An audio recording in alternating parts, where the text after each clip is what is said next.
All right, let's hop right into it. We got a lot to go over. So starting off, first thing we're going to be doing is obviously loading the material into the shop for prep work. There was a ton of sanding that needed to be done for all of these to be stained and inked, as you'll see a little bit later. Alright, so here's the plan. I have 30 2x8s here that I'm going to cut a 6 roof pitch on. It's like 27 degrees or something. I'm going to cut that on all of these, finagle them around everywhere, sand them, and then stain them, I guess you would say. Kind of dye them with India ink. So like I said, first thing we are doing here is cutting the 6 roof pitch on each one of these 2x8s. That was basically just to simplify it for me, so I didn't have to cut any in the field. I could stain up to that point and not have to worry about it. You heard me mention the India ink. I wanted to try something different for this. I've never tried India ink at all. In fact, I've never really seen anybody use it, but I was looking for creative solutions for something that was appropriate for outdoor. And the dye, once it's in the wood, it actually repels water because it's calligraphy ink. It can't just be washed away. So that was one of the reasons that kind of drew me to it. So we got a little sneak peek of the site earlier on, but now I show you a little bit closer of what we're working with. This concrete was poured with a frost wall underneath it already, so the homeowners already knew that they were going to be building a front porch eventually when they built this house, so they prepared for it. Thankfully, we didn't have to do anything there. And we just start putting the frame up. We start with one of the LVLs and then we double them all up when the structure is kind of assembled.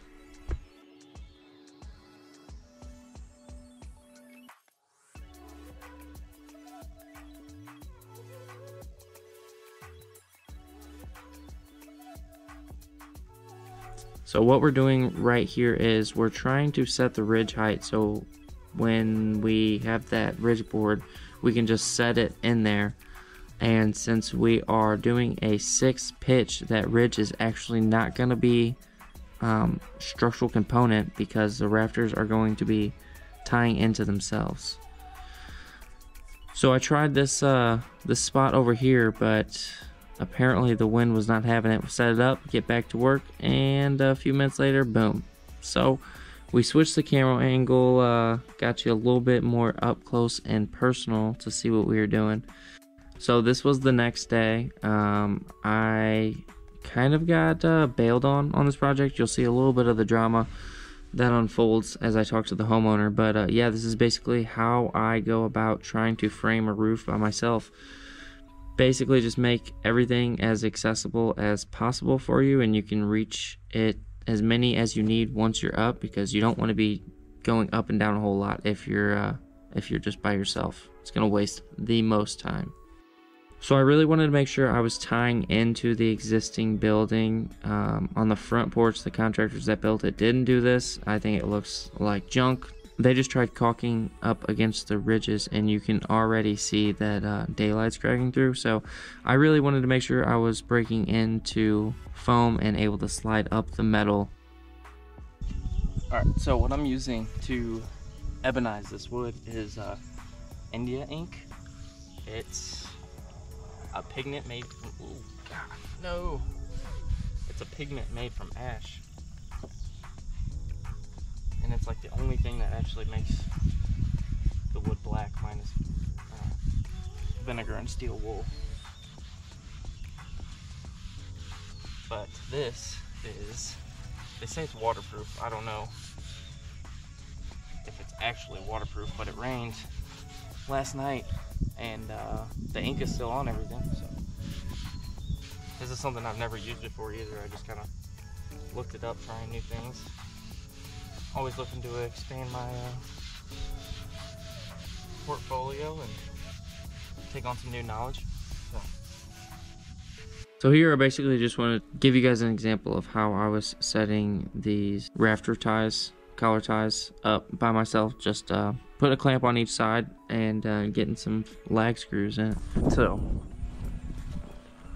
once again, working by myself Kind of got bailed on, but it is what it is. Whoa, scared me. I was talking to myself. Really? Yeah, I was talking to the camera here. Gotcha. You're here by yourself again? Yeah. I thought his job got pushed off. I mean, yes, I know with help you could slap this together a lot quicker. Yeah. But, you know, it's just frustrating. I hate, you know, Yeah. shit like that. Right. Drives me nuts. Yeah. Yeah, well, I just hate being bailed on. You know what I mean? Like, if I signed up for it and it was what it was, but yeah, I totally went into this thinking that it was gonna be me and him this whole time on it, like, you know. What I do here is I pull a measurement at the front and the back, snap a line, plumb that line down, cut all those tails off, and then my fascia board should slap right up there and be nice and plumb. In the meantime of all the framing happening, there was still staining that was going on at the shop. Once we had enough that we could get started on laying the roof, I packed them all up and we brought them on site. So, what you see us doing now is installing the tongue and groove as our sheathing. This way the rafters are still exposed from the bottom and you get that nice tongue and groove look above it. And then we can just put the roof on top of that.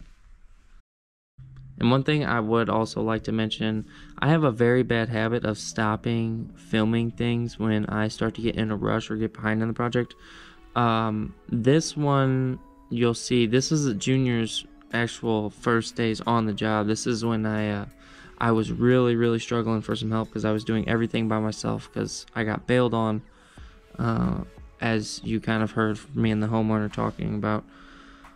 But yeah, so this project took a little bit longer than I would have liked it have. But that's one of those things of running your own business where you take the good with the bad. Sometimes you gotta eat the shit sandwich by yourself.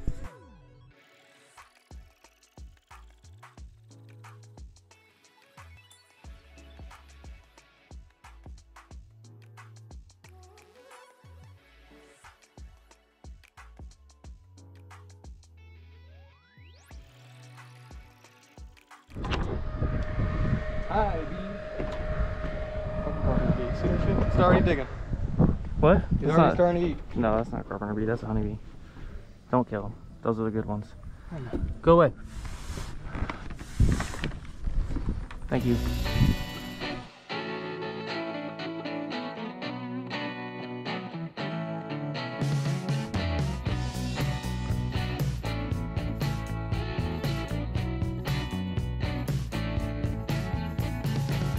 So another cool feature is with this tongue and groove, I overhung the last rafter and I notched the fascia board.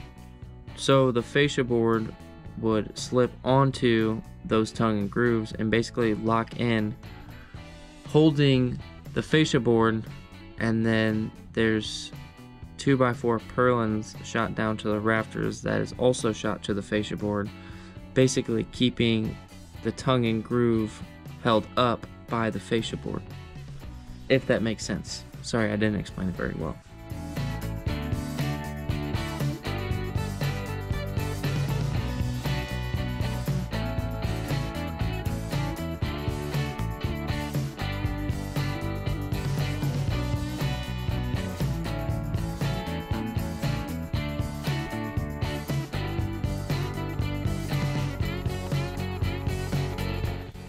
I used ice and water shield over the top of the tongue and groove in order to keep moisture out. For some reason, I guess I didn't film us doing that. We started off with one roll, and I guess that's all we had for the day, and then that was it.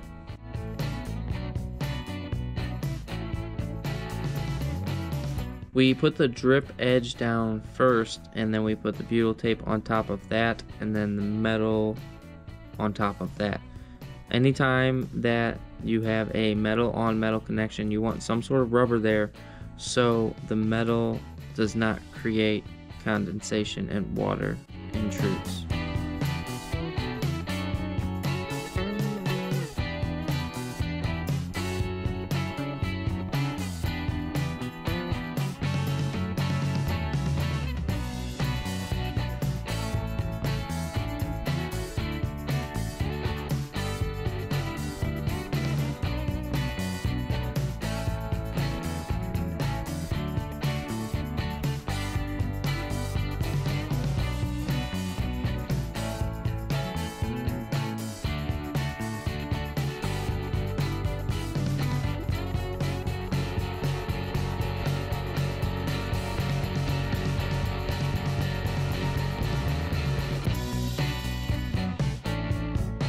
This is the part I was mentioning earlier about making sure my flashing was going underneath the siding. Basically, this piece of rake flashing goes behind the steel siding and in between the foam that was sprayed on the inside, and I added white steel J-channel onto the bottom of the steel, and then obviously had to have a spray foam guy come back and re-insulate the inside.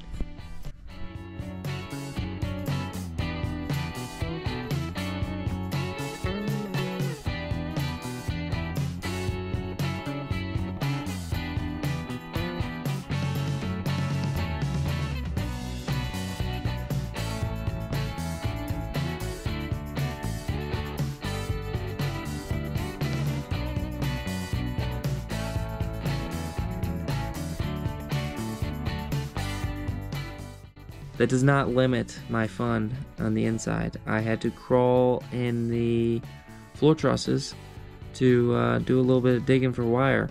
And the only reason I did this is because I did not want to cut up the floor in a million spots. And yes, my friend who is an electrician is like, yo, this is how we usually do it.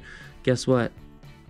I don't want that floor to squeak after I was through it 2 years down the road or whatever.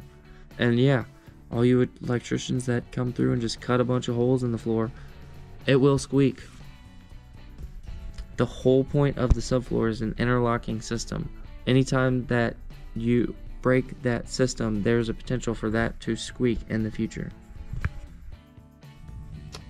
Alright. I don't have any help today. I'm about to try and hang this 1x10 on the bottom of this beam. We'll see how it goes. We'll see how it goes. Hopefully I don't break it. It's got a tiny little cut in it, so let's try.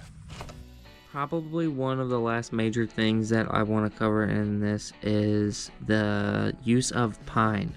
So they really liked the contrast in between these things. I wasn't a huge fan.